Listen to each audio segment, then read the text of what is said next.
Good afternoon student. आदर्श की online क्लासों में आप सभी का हार्दिक अभिनंदन है और आदर्श की क्लासों के माध्यम से आप सभी के पास काफी सारे वीडियो आ चुके हैं और काफी सारे वीडियो को आप लोग देख भी चुके हो। अगर कुछ वीडियो को अभी तक आप लोगों ने नहीं देखा है तो सबसे पहले उन वीडियो पर जाकर अपने टॉपिक वाइज नोट्स साथ साथ तैयार करते रहिए, क्योंकि अगर आप टॉपिक वाइज नोट्स बेटा नहीं बनाओगे तो आपको कहीं ना कहीं प्रॉब्लम फेस करनी पड़ सकती है। क्योंकि जब भी अपनी ऑफलाइन क्लासें होगी तो हम आगे से स्टडी करेंगे। जितना पोर्शन हम ऑनलाइन माध्यम से आपको करवा चुके हैं उस पोर्शन पे हम थोड़ा बहुत डिस्कस जरूर करेंगे, लेकिन वो वापस पोर्शन होना पॉसिबल नहीं होता, क्योंकि हमारे पास टाइम की कुछ लिमिटेशन होती है और उस टाइम की लिमिटेशन के अकॉर्डिंग हमें कोर्स भी करना होता है। तो इसलिए आप लोग जितना हो उसके ऑनलाइन जुड़ने की कोशिश कीजिए ताकि अपना कोर्स सही टाइम पर कंप्लीट हो सके। तो अपना जो टॉपिक था वन की बात हमने पहले ही कर ली थी कि वे वन किसे कहते हैं और वन के प्रकार, उन चीजों के बारे में हमने आपसे बात कर ली थी कि भाई वन के कौन कौन से प्रकार हैं। ये पिछले वीडियो में अगर आप लोगों ने नहीं देखे हैं तो उस वीडियो पर जाकर देख सकते हैं। उसकी पूरी थ्योरी कि भाई सदाबहार वन जो थे, पतझड़ी वन थे, ज्वारीय वन थे, उन सभी वनों की बात हमारे पिछले वीडियो में हो चुकी है। आज जो हम नया टॉपिक जो लेकर आए आपके सिलेबस के अकॉर्डिंग, वो सिलेबस के अकॉर्डिंग वनों के उपयोग व उसके संरक्षण की आवश्यकता, ये अपना नेक्स्ट जो अपना टॉपिक है। आप सभी को पता है बेटा वन किस उपयोग में आते हैं। वन घरों के अंदर जितना भी जो फर्नीचर निर्माण है उस फर्नीचर निर्माण के अंदर भी उपयोग आता है। वनों से घर भी तैयार किए जाते हैं। वनों की जो लकड़ी होती है, वनों की लकड़ी को ईंधन के तौर पर भी हम उपयोग में लेते हैं। तो ऐसी काफी सारी चीजें हैं जिनके अंदर इस चीजों का हम उपयोग में करते रहते हैं। और वन से जो आप देखते हो लुगदी बनती है और लुगदी से कागज का निर्माण किया जाता है। जिस कागज पे अभी वर्तमान में आप नोट्स तैयार कर रहे हो सारे वनों से बनते हैं बेटा। वनों की जो लकड़ी है उन चीजों से ये सारी चीजें तैयार की जाती है। तो आज हम उसी टॉपिक को लेकर आए हैं कि वनों के उपयोग व उसकी संरक्षण की आवश्यकता। ये आपके यूनिट के अंदर दिया हुआ है। तो इस टॉपिक पे हम सबसे पहले बात करेंगे वनों के उपयोग। सबसे पहले किस पे बात कर रहे हैं बेटा? वनों के उपयोग, कि भाई वन किस उपयोग में आते हैं। ये चीज आप सभी बचपन से वैसे पढ़ते आ रहे हो, लेकिन अपनी जो टॉपिक लगता आ रहा है तो उस टॉपिक के अकॉर्डिंग भी हमें सिलेबस को भी आगे लेके चलना होता है। तो सबसे पहले बात कर रहे हैं वनों के उपयोग की। वनों को क्या बोलते हैं बेटा? ग्रीन गोल्ड बोलते हैं। क्या बोलते हैं? ग्रीन गोल्ड, यानी हरा सोना भी हम बोलते हैं उसकी महत्ता के आधार पर। उसकी जो महत्ता है यानी उसका जो महत्व है, उस महत्व के आधार पर उसको ग्रीन गोल्ड भी हम बोलते हैं। काफी बार क्वेश्चन पूछ लिया जाता है ग्रीन गोल्ड किसे कहते हैं। तो आप लोगों को ये चीज पता होता है किसको बोलना चाहिए ग्रीन गोल्ड। वन को हम ग्रीन गोल्ड बोलते हैं। समझ रहे हो चीजों को? देखो साथ साथ नोट्स बनाते रहना है। बात कर रहे हैं वनों के उपयोग की, भाई वन किस उपयोग में आते हैं। तो बात वन प्रकृति की अमूल्य धरोहर है। देखो इससे बेशकीमती कोई भी धरोहर नहीं हो सकती। और सारी चीजें हम बाहर लेकर, लेकिन वन जो हमारे सांस, जब हम जीवित जिस वजह से रह रहे हैं वो किसकी वजह से रह रहे हैं? वन की वजह से रह रहे हैं। कि अगर वन नहीं होते तो हम जीवित भी नहीं रह पाते, क्योंकि ऑक्सीजन हमें जो देता है वो कौन देता है? वो वन ही देते हैं। वन अगर नहीं होंगे तो हमें ऑक्सीजन नहीं मिलेगी और ऑक्सीजन नहीं मिलेगी तो हम जीवित नहीं रह पाएंगे। इसलिए देखो वन प्रकृति की अमूल्य धरोहर है, या जिसका कोई भी मोल तोल हम नहीं लगा सकते। वो धरोहर कौन है? वन है। वन प्रकृति की अमूल्य धरोहर है। इसकी महत्ता यानी इसके महत्व के आधार पर, इसका महत्व इतना है जिसका कोई अंत नहीं है। इसके महत्व के आधार पर इसे हरा सोना भी कहा जाता है। इसके महत्व के आधार पर इसको क्या कहा गया बेटा? ग्रीन गोल्ड कहा गया, हरा सोना कहा गया है। किसके महत्व के आधार पर? वनों के महत्व के आधार पर इसे हरा सोना कहा गया है। आगे इसके कुल उत्पादन का, जो जितना भी जो वन होता है उसका कुल उत्पादन का 33% भाग, कितना प्रतिशत भाग? 33% भाग किसमें उपयोग में आता है? फर्नीचर के उपयोग में आता है। इसके 33% भाग भवन निर्माण सामग्री के, भवन को जो बनाते हैं उस जो भी लकड़ी यूज होती है वो कितने प्रतिशत है बेटा? 33% लकड़ी है। वनों के 33% भाग भवन निर्माण सामग्री, भवन निर्माण सामग्री यानी जितना भी जो फर्नीचर हो गया, जितनी भी आप जो भी चीजें घर में बना रहे हो, बेड हो गया आपका सोफा सेट हो गया, आपके टीवी का फ्रेम हो गया, तो वो सारी चीजें घरों की सामग्री के अंतर्गत ही आते हैं। कुछ पहाड़ी इलाके होते हैं, उनके अंदर लकड़ी से ही भवन बनाए जाते हैं, तो वो भी सारी चीज इसके अंदर आ जाती है। तो 33% भाग, कितना प्रतिशत भाग बेटा? 33% भाग भवन निर्माण सामग्री के अंदर उपयोग लिया जाता है। कितना प्रतिशत? 33% भाग। आगे बात करते हैं, तथा इसके 50% भाग, 50% पार्ट, वनों का जो 50% भाग है वो ईंधन के रूप में उपयोग में लिया जाता है। किस उपयोग में? ईंधन यानी जो जलावन लकड़ी है, उस जलावन लकड़ी के तौर पर उपयोग में लिया जाता है। क्लियर? कि भाई 33% भाग तो किसके उपयोग में आता है? 33% भाग किसके उपयोग में आता है? भवन निर्माण सामग्री के उपयोग में आता है, जबकि जो 50% जो भाग है वो ईंधन के रूप में उपयोग में आता है, जलावन लकड़ी के तौर पर हम उपयोग लेते हैं। आप देखते हो पुराने टाइम से लोग जंगलों के अंदर जाते थे, जंगलों के अंदर जाकर जितना भी जो फल कंदमूल फल है वो सारा इकट्ठा करते थे जलाने के लिए, वहां से पेड़ की लकड़ियां लेके आते थे। तो वो सारी जो लकड़ी है, जलावन लकड़ी है, वो सारे ईंधन के तौर पर काम में आती है, ईंधन के रूप में उपयोग में आती है। वनों से मानव को इमारती लकड़ी की भी, वनों से मानव को क्या क्या प्राप्त होता है? इमारती लकड़ी यानी फर्नीचर वाली लकड़ी प्राप्त होती है। के अतिरिक्त रबड़ यूज करते हो आप सारे। रबड़ का बहुत सारी जगह उपयोग में आता है। सेल्यूलोज, लाख की चूड़ियां आप लोग देखते हो, लाख भी वनों से ही प्राप्त होता है। कत्था जो पान के अंदर डाला जाता है, वो कत्था भी कहां से आता है? वनों से आता है। गोंद जो आप पेस्ट करने चिपकाने के लिए काम में लेते हो, वो सारा गोंद भी कहां से आता है? वनों से आता है। जड़ी बूटियां, चाहे वो कोई भी, चाहे बाबा रामदेव की देख लो, चाहे किसी और की देख लो, जितनी भी जड़ी बूटियां वो सारी जड़ी बूटियां भी हमें वनों से प्राप्त होती हैं। ये सारे इसके उपयोग है बेटा, वनों के उपयोग, कि भाई वनों के क्या क्या उपयोग है। तो वनों से हमें क्या क्या प्राप्त होता है? लकड़ी प्राप्त होती है, रबड़ प्राप्त होता है, सेल्यूलोज प्राप्त होता है, लाख प्राप्त होता है, कत्था प्राप्त होता है, गोंद प्राप्त होता है, जड़ी बूटियां प्राप्त होती है, जलावन लकड़ी प्राप्त होती है। तो ये बहुत सारी चीजें हैं जो वनों से हमें प्राप्त होती है और हमारे उपयोग में आती है। तो अपने नोट्स को तैयार कर लीजिए, पूरी लाइनों का आप नोट कीजिए, लाइन टू लाइन अपने नोट्स आपके बन जाने चाहिए। कि वन प्रकृति की अमूल्य धरोहर है, इसकी महत्ता के आधार पर इसे हरा सोना भी कहा जाता है। इसकी महत्ता के आधार पर इसे क्या कहते हैं बेटा? ग्रीन गोल्ड या हरा सोना कहते हैं। कुल उत्पादन का 33% भाग, कुल उत्पादन का 33% भाग भवन निर्माण सामग्री के उपयोग में, 33% भाग भवन निर्माण सामग्री के तौर पर, 50% भाग ईंधन के रूप में उपयोग लिया जाता है। किसके उपयोग में? ईंधन के रूप में उपयोग लिया जाता है। वनों से मानव को इमारती लकड़ी के अतिरिक्त रबड़, सेल्यूलोज, लाख, कत्था, गोंद, जड़ी बूटियां आदि प्राप्त होती हैं। तो ये सारी चीज आप नोट कर लीजिए।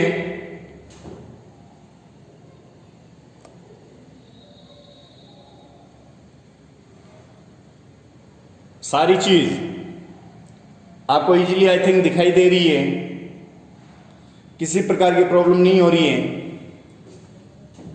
दोबारा इस चीज को, वन प्रकृति की अमूल्य धरोहर है, इसकी महत्ता के आधार पर इसे हरा सोना कहा जाता है। कुल उत्पादन का 33% भाग भवन निर्माण सामग्री तथा 50% भाग ईंधन के रूप में उपयोग में लिया जाता है। वनों से मानव को इमारती लकड़ी के अतिरिक्त रबड़, सेल्यूलोज, लाख, कत्था, गोंद, जड़ी बूटियां आदि प्राप्त होती हैं। क्लियर? आगे बढ़े बेटा, चलो आगे बढ़ते हैं। नोट हो गया इतना?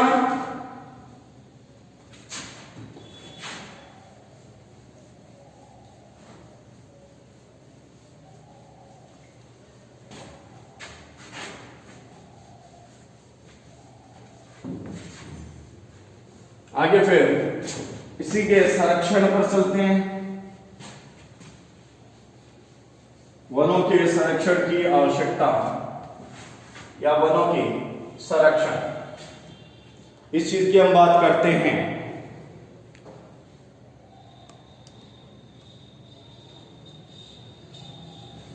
वनों के संरक्षण, वनों के संरक्षण। तो संरक्षण की हम बात कर लेते हैं।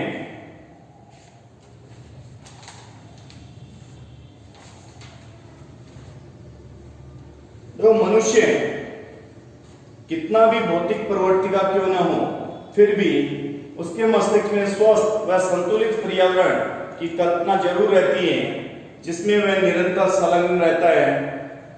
कुछ वन संरक्षण के उपाय हैं, उन संरक्षण के उपाय की हम बात कर रहे हैं। पहला लिखिए, पहला है वन काटने, वन काटने। साथ साथ नोट्स तैयार करते रहना बेटा। वन काटने और वृक्षारोपण, वन काटने तथा वृक्षारोपण के अनुपात वन काटने तथा वृक्षारोपण के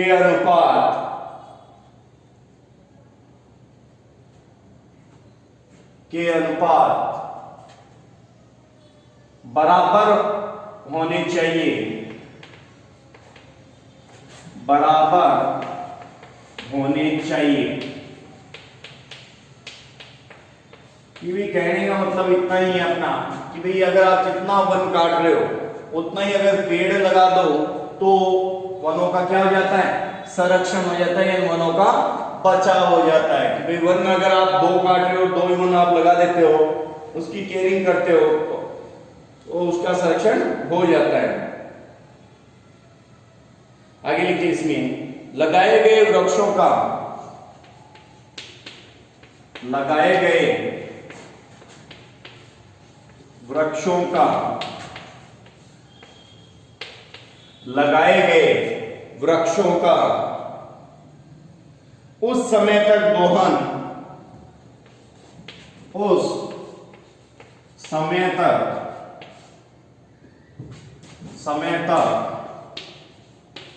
दोहन, उस समय तक दोहन आरंभ न हो, आरंभ न हो जब तक, आरंभ न हो जब तक वे पूर्ण परिपक्व न हो, वे पूर्ण परिपक्व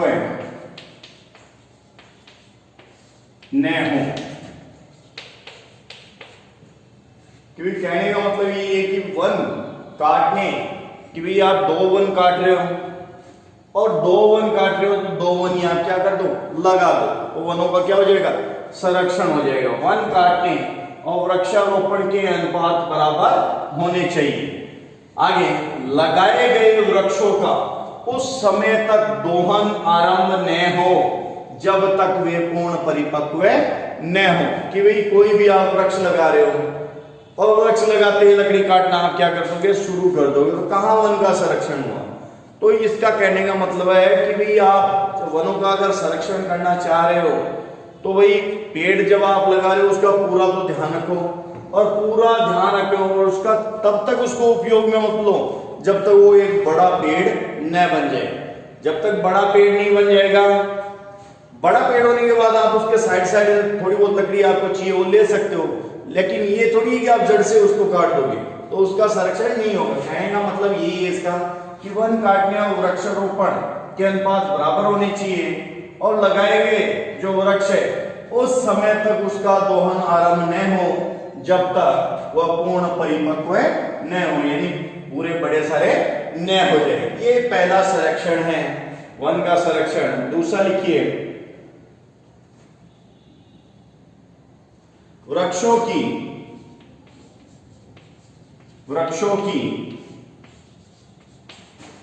आग से सुरक्षा की जानी, वृक्षों की आग से सुरक्षा की जानी चाहिए। ये वृक्षों की किससे सुरक्षा की जानी चाहिए? आग से सुरक्षा की जानी चाहिए। Camp fire.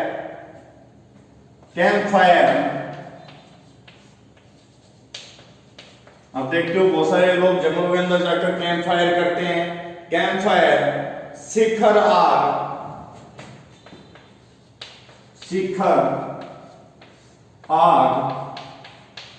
व माचिस आग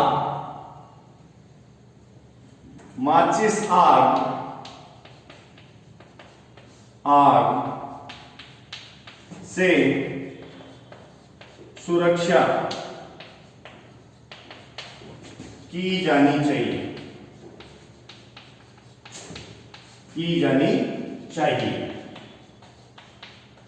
माचिस आग से सुरक्षा की जानी चाहिए। दूसरा इसका जो संरक्षण है, वन संरक्षण है कि भाई वृक्षों की आग से सुरक्षा की जानी चाहिए। मतलब ये है कि जंगलों के अंदर बहुत सारे जाते हैं कि भाई पार्टी करते हैं और पार्टी करके वहां पर आग चला लेते हैं, और जब आते हैं तो वो आग वैसे वैसे पड़ी रहती है। और जंगलों के अंदर क्या होता है बेटा, वो आग पड़ी रहती है, इधर उधर किसी लकड़ी के लगकर वो पूरे जंगल के जंगल जल जाते हैं। ये चीज आप सभी को पता है, और काफी बार आप न्यूज चैनल के अंदर भी देखते हो। काफी बार गर्मी होती है, गर्मी ज्यादा होने की वजह से भी पेड़ों में आग लग जाती है, तो उससे भी वो पेड़ पूरा जंगल खत्म हो जाता है। तो इन चीजों की हमें सुरक्षा करनी चाहिए कि भी वृक्षों की आग से सुरक्षा की जानी चाहिए। और जितने जो कैंप फायर है, शिखर आग है, और माचिस आग है, यानी माचिस से जो आग लगाई जाती है, उनसे इसकी सुरक्षा की जानी चाहिए। ये इसका दूसरा संरक्षण का उपाय है। समझ गए दोनों? आगे बढ़े, नोट कर लीजिए बेटा, साथ साथ नोट होते रहने चाहिए ताकि आपको किसी प्रकार की प्रॉब्लम न हो। ठीक है, हो गए नोट? ओके, तीसरे पॉइंट पे चलते हैं।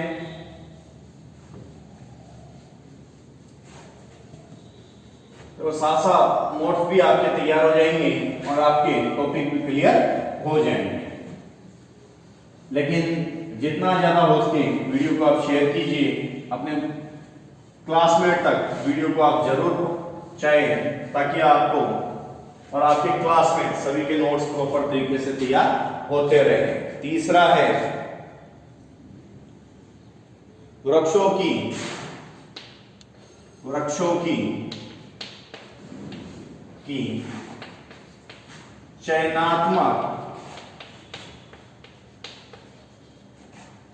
चयनात्मक कटाई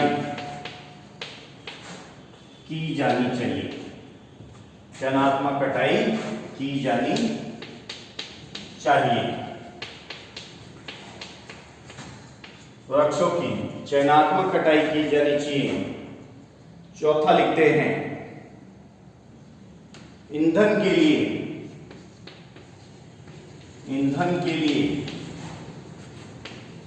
लिए वनोन्मूलन, ईंधन के लिए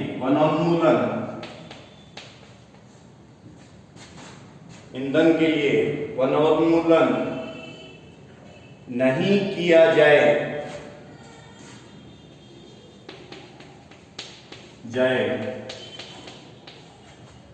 इसके स्थान पर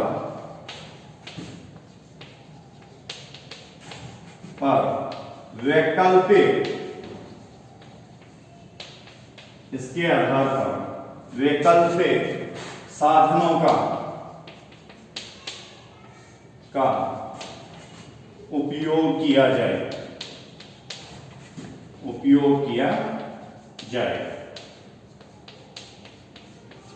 देखो ये दोनों पॉइंट समझ लेते हैं। पहला पॉइंट ये कहता है बेटा कि भाई वनों की चयनात्मक कटाई की जानी चाहिए। कि भाई हर आप जाते हो कहीं पर, कटाई तो आप करोगे करोगे, तो कुछ इस अकॉर्डिंग करो आप कटाई कि उस हर एरिया का एक चयन करो कि यहाँ पर कितने वृक्ष है, कि इतने वृक्ष है, पहले ये काटेंगे, उसके स्थान पर 4 वन और लगा के आएंगे, फिर जब वो बड़े हो जाए तो फिर दूसरी जगह देखो।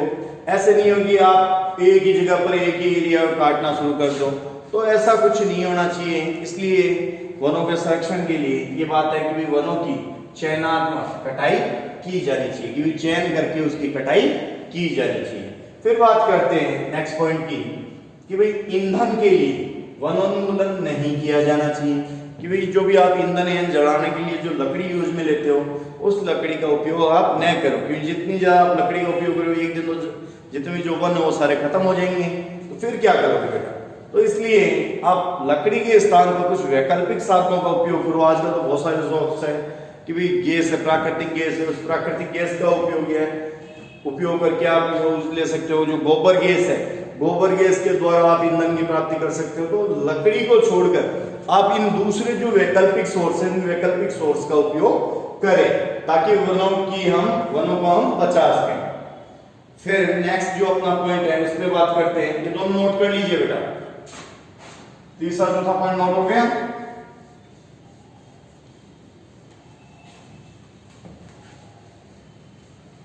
आगे फिर फिफ्थ पॉइंट पर चलते हैं। फिफ्थ अपना जो पॉइंट है, फिर लिखिए घरेलू उपयोग हेतु, घरेलू उपयोग हेतु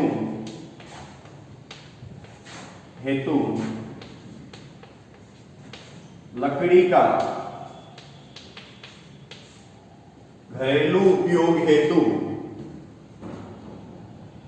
इमारती लकड़ी के स्थान पर, इमारती लिख लीजिए बेटा,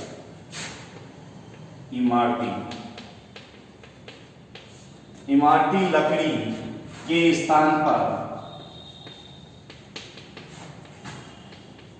इमारती लकड़ी के स्थान पर, इमारती लकड़ी के स्थान पर कुछ वस्तुएं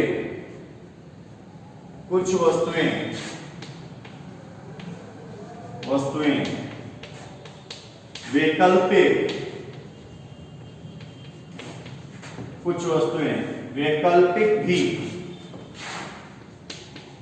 प्रयोग ली जानी चाहिए।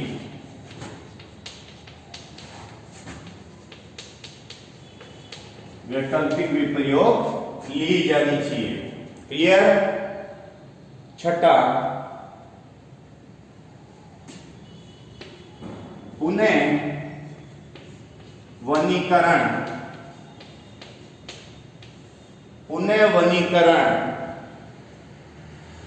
को व्यवस्थित विधि से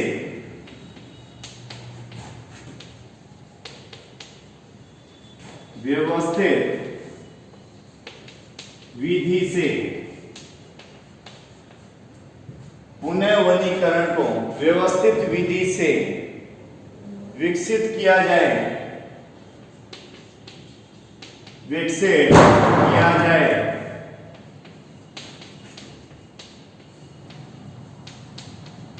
व्यवस्थित विधि से विकसित किया जाए। ऐसे वृक्ष लगाए जाए, ऐसे वृक्ष लगाए जाए, ऐसे वृक्ष लगाए जाए जो बहुउद्देश्य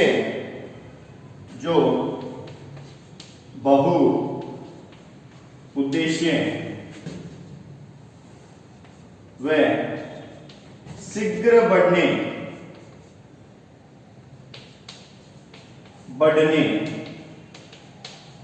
वाले हों, शीघ्र बढ़ने वाले हों। कि भाई जल्दी वो बढ़ जाए। बहुउद्देशीय वृक्षों के अंतर्गत, बहुउद्देशीय वृक्षों के अंतर्गत, बहुउद्देशीय वृक्षों के अंतर्गत बागवानी विकास को भी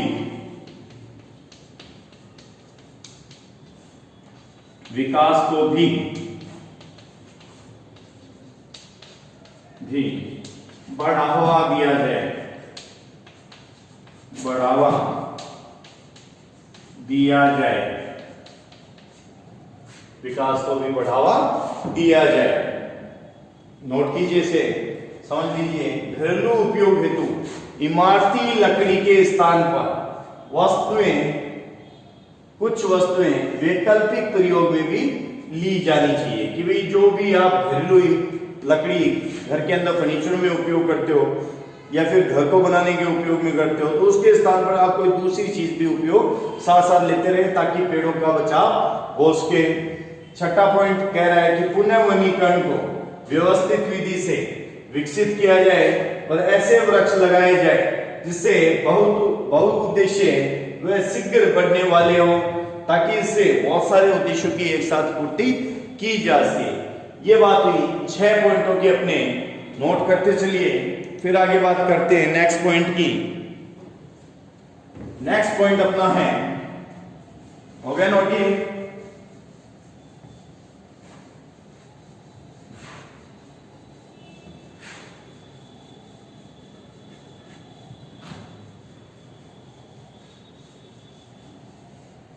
नेक्स्ट पॉइंट नंबर 7।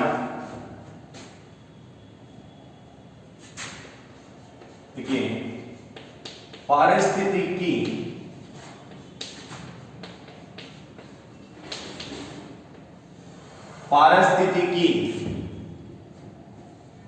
के अनुकूल दशाओं वाले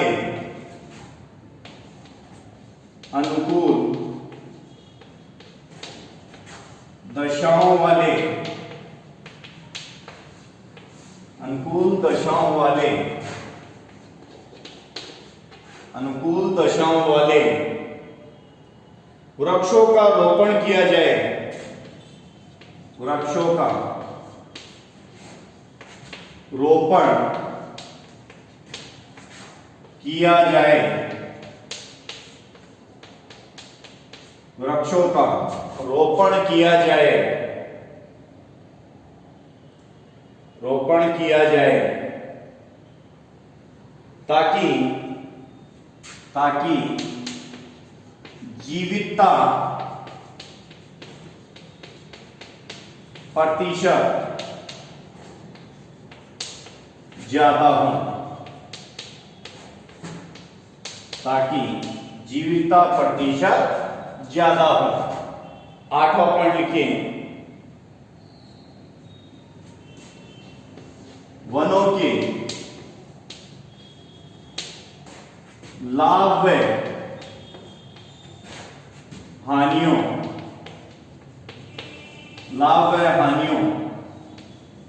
को जन चेतना के द्वारा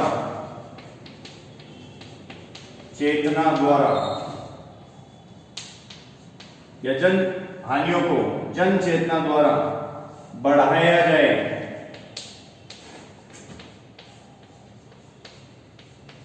या फिर बताया जाए, बताया लीजिए, जन चेतना द्वारा बताया जाना चाहिए। इनके बारे में जन चेतना भी फैलानी चाहिए ताकि सारी जनता समझ सके कि वन अगर हम काट देंगे तो हमें क्या नुकसान होगा, और अगर वन नहीं रहे तो हम क्या जीवित रह पाएंगे, हमें और सारी चीजें क्या मिल पाएगी, वो सारी चीजें इनके बारे में हमें जनता को बताना चाहिए।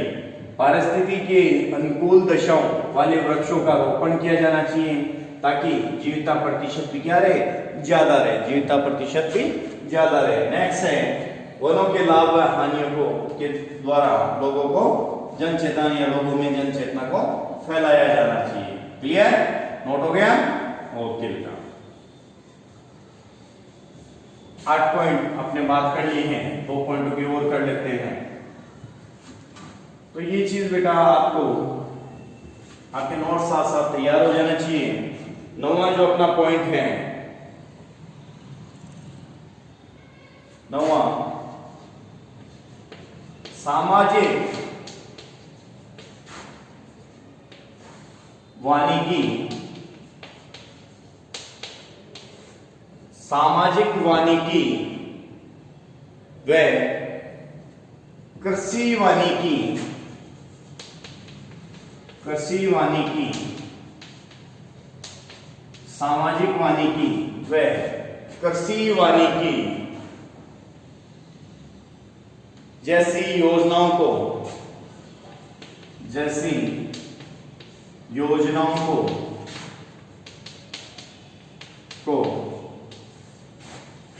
प्रोत्साहन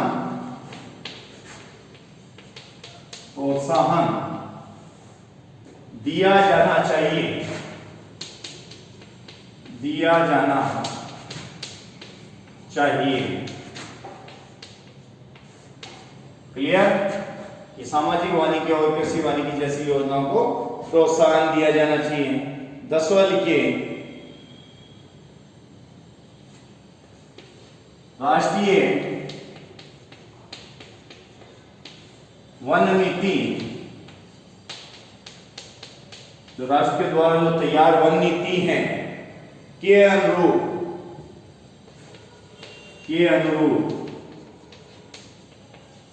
वन विकास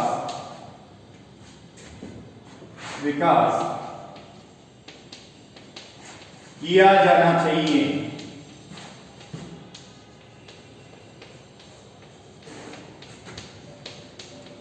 के अनुरूप किया जाना चाहिए।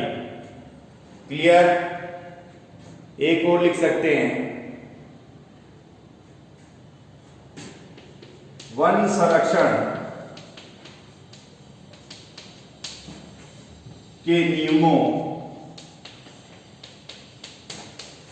का कठोरता से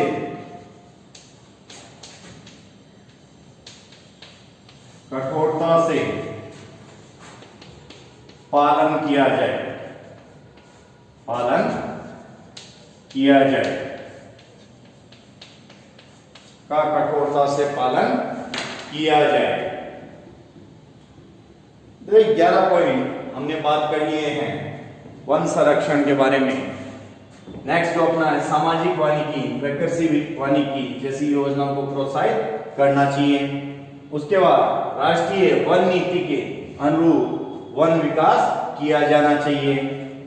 इसके बाद वन संरक्षण के नियमों का कठोरता से पालन किया जाना चाहिए। ये कुछ बातें हैं जो अपने वन संरक्षण यहाँ पर इस टॉपिक में उपयोग व उसके संरक्षण की हमने बात की है। आप लोग आगे जो चीज है उनको नोट कर लीजिए ताकि आपको किसी प्रकार की प्रॉब्लम न हो। समझ रहे हो चीजों को?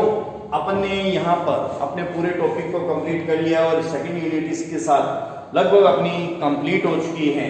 तो जितने भी जो टॉपिक है वो अपने टॉपिक वाइज अपन डिस्कस कर रहे हैं हर चीजों पर, और किसी प्रकार की आई थिंक कोई प्रॉब्लम आपको नहीं आ रही होगी। कोई भी प्रॉब्लम अगर आपको लग रहा है कि यहाँ पर कोई दिक्कत आ रही है तो आप कमेंट बॉक्स के अंदर वो चीज आप लिख सकते हो ताकि आपका उस चीज का सॉल्यूशन भी किया जा सके। लेकिन साथ साथ आपके नोट्स बन जाने चाहिए, नोट्सों में किसी प्रकार की दिक्कत नहीं आनी चाहिए, क्योंकि जितना मैटर है मैं बहुत सही तरीके से सिस्टमेटिक आपको करवा रहा हूँ। और जब भी अपनी ऑफलाइन क्लास होगी तो उसके आगे से हम बात करना शुरू करेंगे। इसी के साथ धन्यवाद, दोबारा मिलेंगे नए वीडियो के साथ में, नए टॉपिक के साथ में। आप लोग ऐसे जुड़े रहिए और मेरे वीडियो को जितना हो सके उतना शेयर करने की कोशिश कीजिए। आपके जितने भी जो फेसबुक है या फिर व्हाट्सएप है हर जगह पर ये वीडियो शेयर कीजिए ताकि बच्चों तक ये वीडियो पहुंच सके, और स्पेशली आपकी जो क्लासमेट है उन तक ये वीडियो पहुंचाने की जरूर कोशिश कीजिए ताकि हर बच्चा अपनी क्लास का हर बच्चा इस वीडियो को देख सके और अपने नोट्सों को तैयार कर सके। इसी के साथ धन्यवाद, दोबारा मिलेंगे नए वीडियो के साथ में।